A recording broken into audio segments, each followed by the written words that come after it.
Today's episode is all about fun and games and learning and development. What happens when we let play into the mix to better engage our learners? All this and more coming up on The Perfect Route.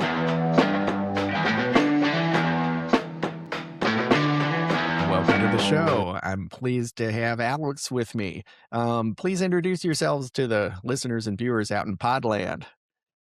Yeah, hello. I am Alex Suchman. I am the CEO and one of the co-founders of Barometer XP.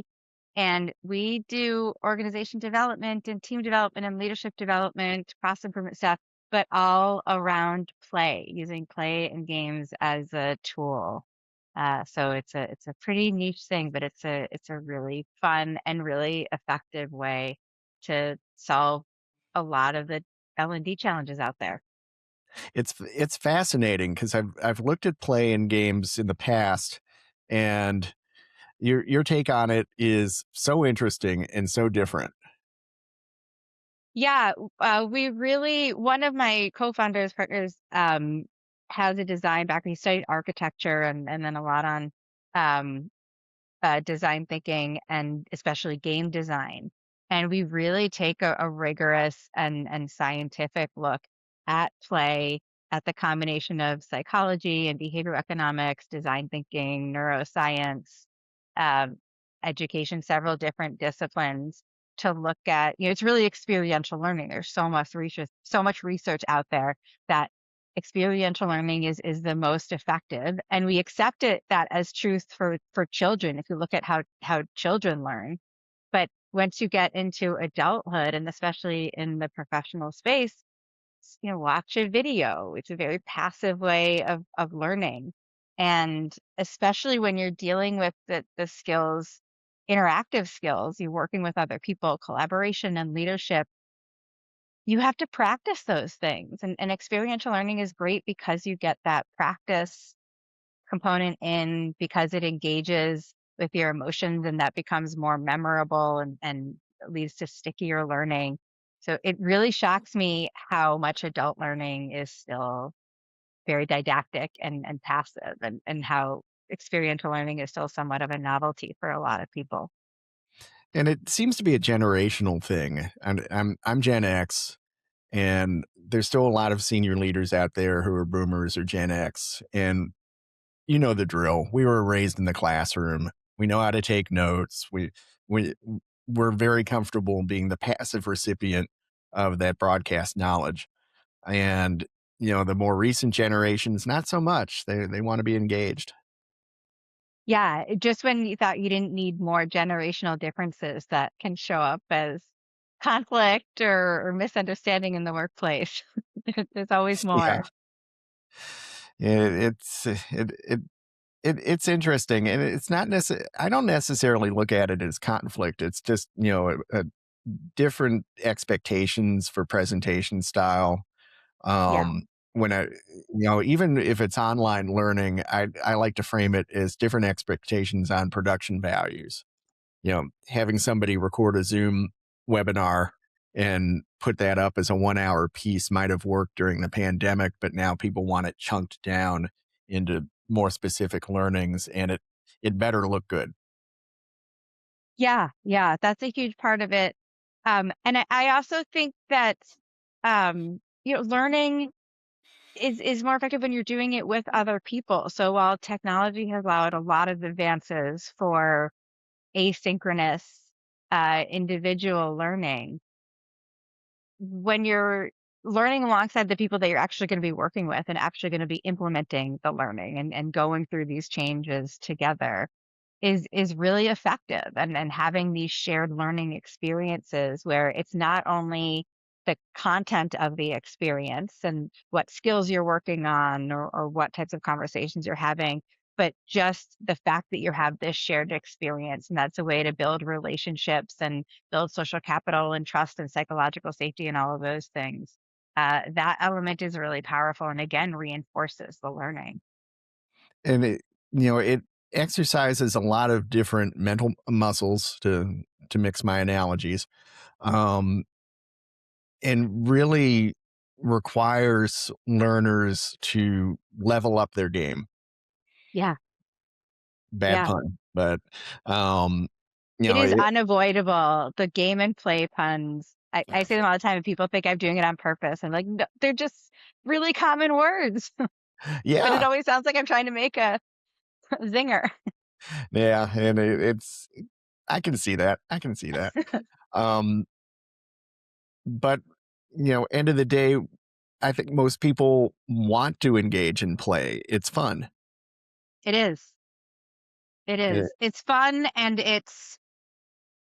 I mean, it's so inherently human. I mean, people have been playing for as long as humans have been in existence and used games for different purposes, for learning, for passing the time, for uh keeping people engaged in different tasks or in different communities. It's such a fundamentally human thing. And I think right now, as there's been this resurgence, largely as you're talking before about the younger generations coming in and just having a total different expectation of what they want the work environment to be and how they're expect to be treated. Um, this idea that was predominant for a lot of generations of like you have your work self and you leave emotions out of it, and it's you're just focused on work and you don't, it's not your whole self. That's really not what the younger generations want. They want to bring their whole selves. They want to Mhm. feel like they can be authentic. They want their emotions to be recognized and validated, and that's not going away. And you know, play as an experiential learning approach really activates that. Yeah, it does, and it's that, that psychological need that we flagged, and, play just activates so many different pathways in our brain, Yeah. which definitely helps m with the stickiness of learning.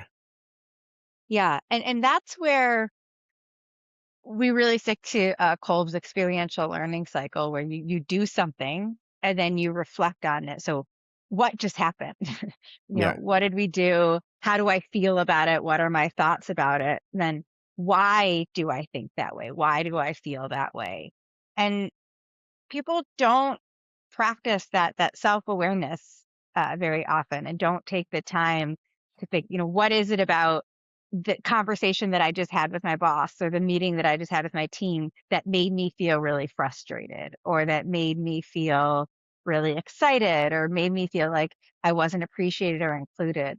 There's so much rich data to mine from that, to look at what are the underlying patterns that we have as individuals and as groups. And that's so essential to learning and ultimately the change. I mean, the idea of learning is that you will change the way you think or your assumptions or your behaviors as a result of that. Mhm. And so people have to see that there's a need, that they will be better off if they make that change. And so recognizing, okay, maybe in this type of conversation, I don't feel as comfortable and I tend to take the back seat, but then I get frustrated about that. And that's a pattern. So now I understand why I need to do something differently. Now I feel motivated to do something differently rather than somebody just saying, hey, you need to communicate differently. Watch this video. It'll teach you how to do it. And then you can do it. There's nothing there that emotionally connected you to why the way that you've been doing things hasn't been serving you. And so really tapping into the cognitive and the emotional component of experiencing the problem and experiencing it when it's within a game, it's a very low stakes environment. You're not dealing with real life deadlines or real life deliverables and power dynamics. It's really just about the nature of the interactions themselves. Yeah, that's what has struck me in previous experiences with play and games in training is it's a great leveler. Yeah, absolutely. Absolutely. And it's really one thing that when you think of play, when you think of games, people just think of fun because it's we mostly do that in our personal lives and our social lives.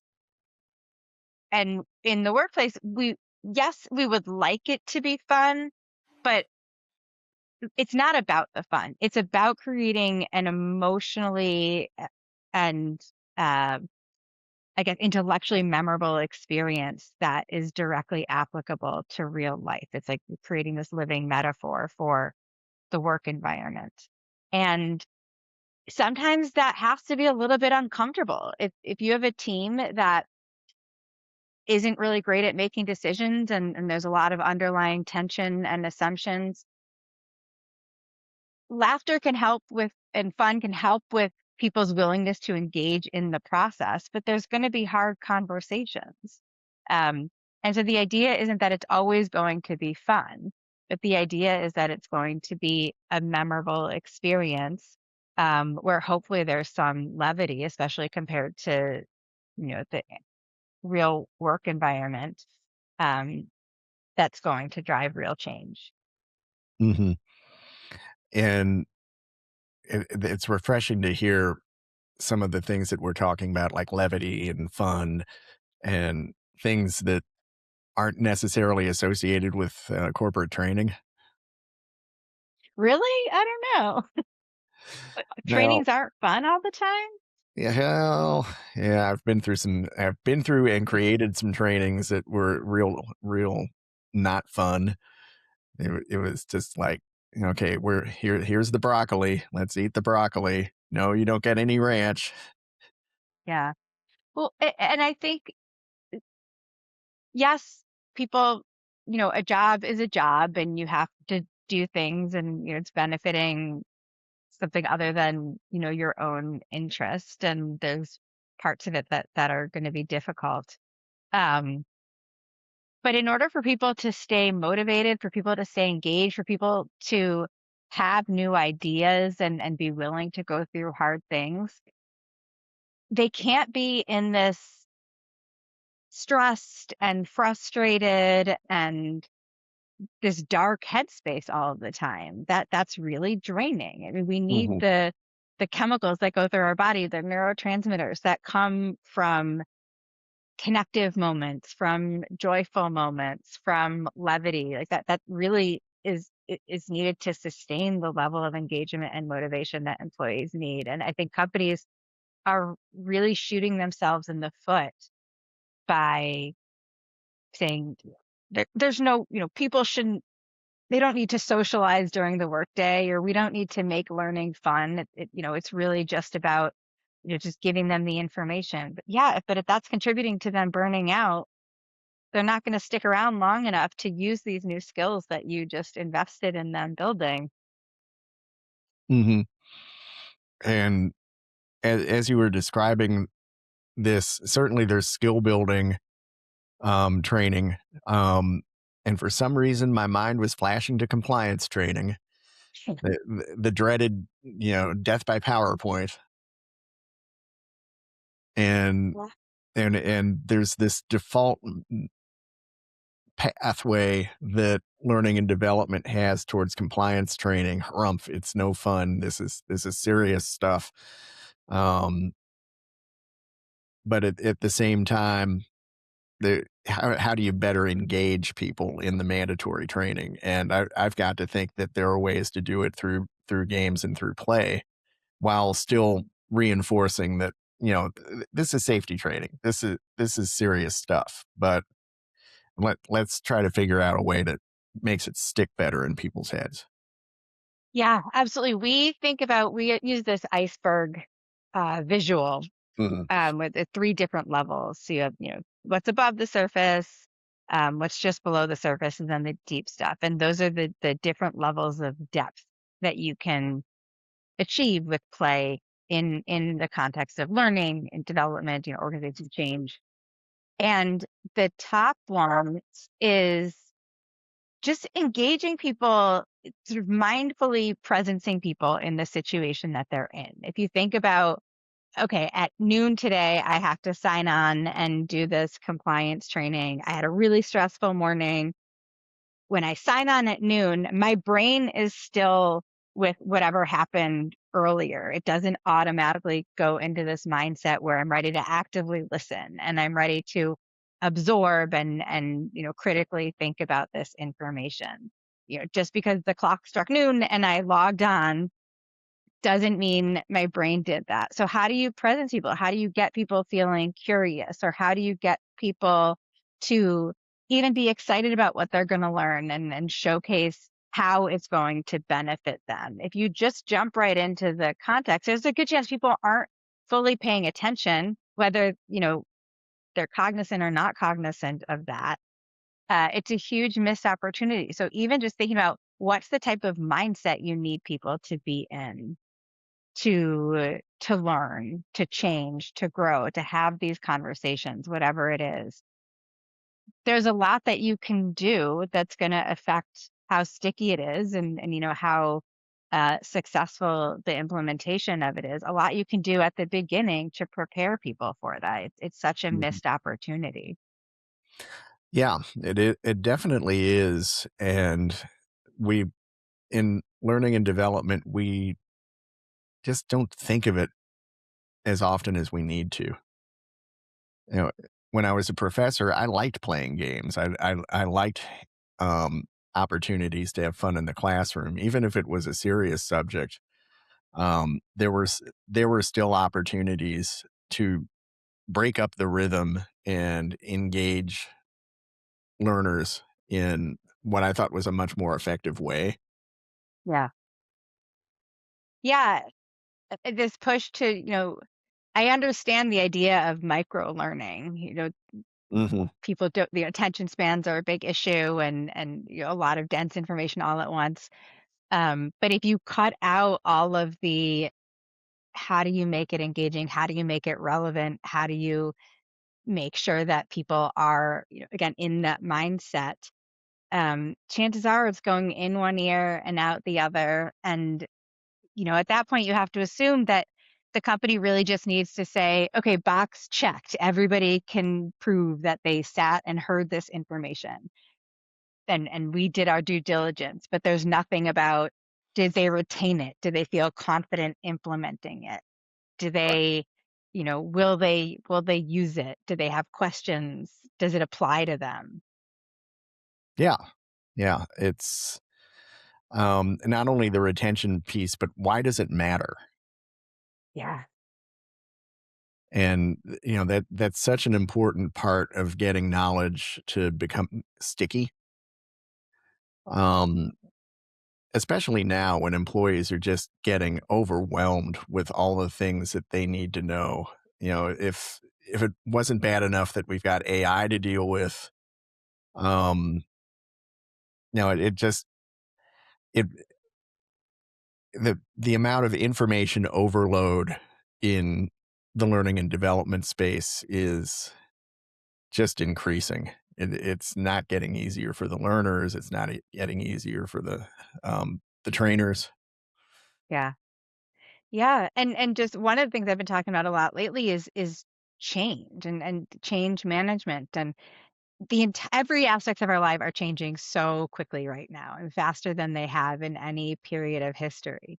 So that it, that puts our brain in a certain way where some of our bandwidth is already dedicated to that, and we don't have stability in all these other areas of life. So people can't constantly be in a state of change and immediately adapting new information and immediately implementing new learning. That's just not realistic. You have to make space for, with any type of change, even with learning, there's like the grief curve, the like Kubler-Ross change curve, where there's different emotional stages of processing change. And if people are in the negative stages, they can't absorb anything new. Mhm. So there needs to be that recognition of, like, what is the psychological and physiological space people need to be in to even be able to absorb something new, and then act on it, and then implement it. Yeah, that question about headspace and mental readiness to absorb that information is so crucial. Um, and so often, at least on the learning and development side, we assume that people are coming in, ready to learn because as content creators and curators, we've been immersed in this topic for a while. So we just make this assumption everybody's going to be excited about cheese making, and that may not be the case. The Perfect Route is sponsored by Extra Caviar Newsletter. In my work with business leaders, I'm constantly looking for a competitive edge to help my clients navigate an increasingly complex marketplace. The Extra Caviar newsletter has become an indispensable part of my Thursday reading and my professional toolkit. What sets Extra Caviar apart is the rare combination of high-level strategic insight and immediately actionable tactics. While most business publications stay at the surface level, Extra Caviar dives into the nuances of market psychology and operational excellence. The Extra Caviar newsletter provides the intellectual fuel I need to challenge my clients' assumptions and push them towards more innovative solutions. If you're serious about delivering elite level value, Extra Caviar isn't just a recommendation, it's a necessity for staying ahead of the curve. For more information, go to bit.ly/extra caviar. That's bit.ly/extra caviar. Tell me a little bit about what Barometer XP is all about. I'm curious. Yeah, our big thing, if you think about lean, the lean thinking, removing waste, how do you create a better work environment by Mhm. eliminating sources of friction or tension or waste or misalignment? And we very much have that philosophy, but the type of waste we're looking at is relational or interpersonal. Hmm. And where are there silos between different teams and departments that get in the way, not just cause tension or wrong assumptions or communication issues, but actually affect the outcomes of the work because you don't have that collaboration? What if you could get rid of those silos so information could flow more freely? You could come up with better processes for working together, for getting the work done, and the outcomes are going to be better. Or a really common example is, I hear this all the time from leaders, from managers, supervisors. I give my team the instructions for this project that we're doing, and then they do the work and they come back and it's not at all what I wanted. It's like, okay, well, great. And the first thing is like, I thought that they were smarter than this. I thought that they were more experienced than this.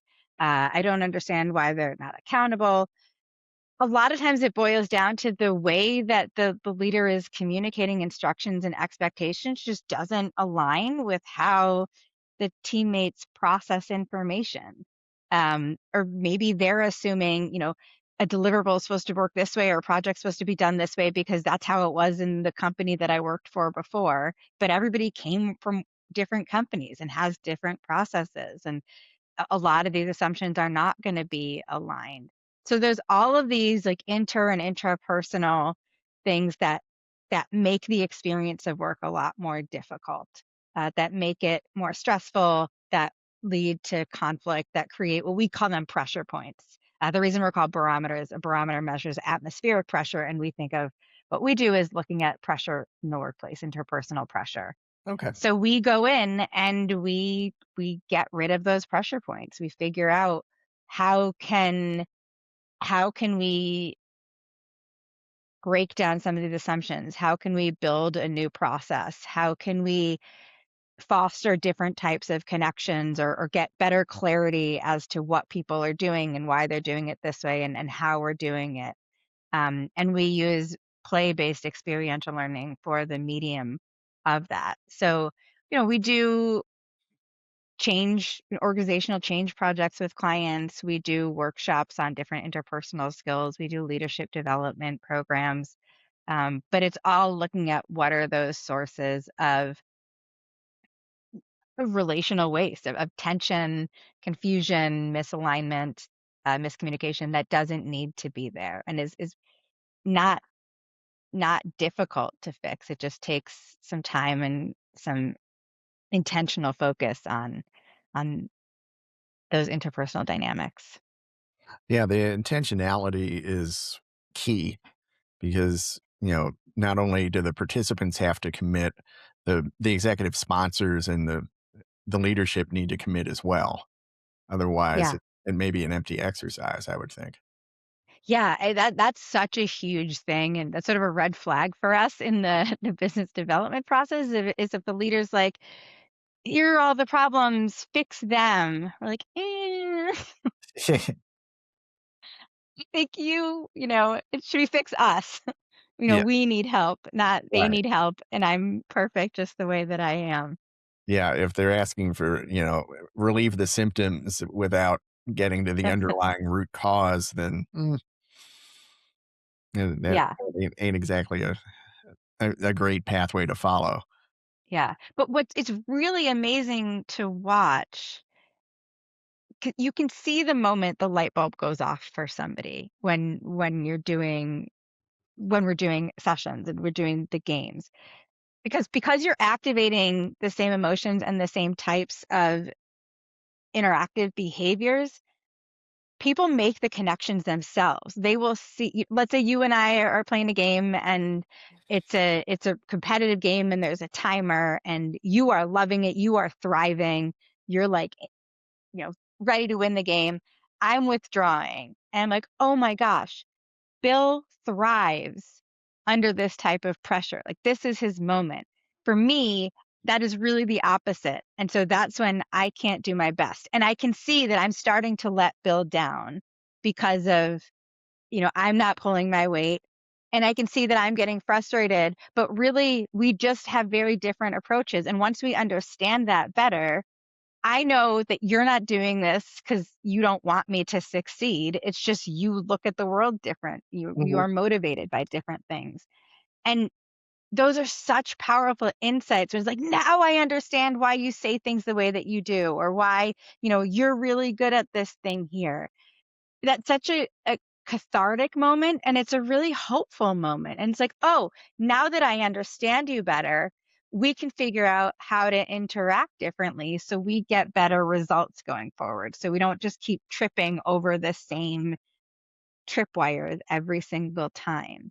And mhm, that's really powerful, that's really exciting, and then all parties are motivated to be part of the change, 'cause it's not anybody's fault, it's recognizing we're all different. We all have different ways of thinking about things. We bring different skills, we bring different perspectives, and we can leverage all of those for collective success. They don't have to be at, at battle with each other.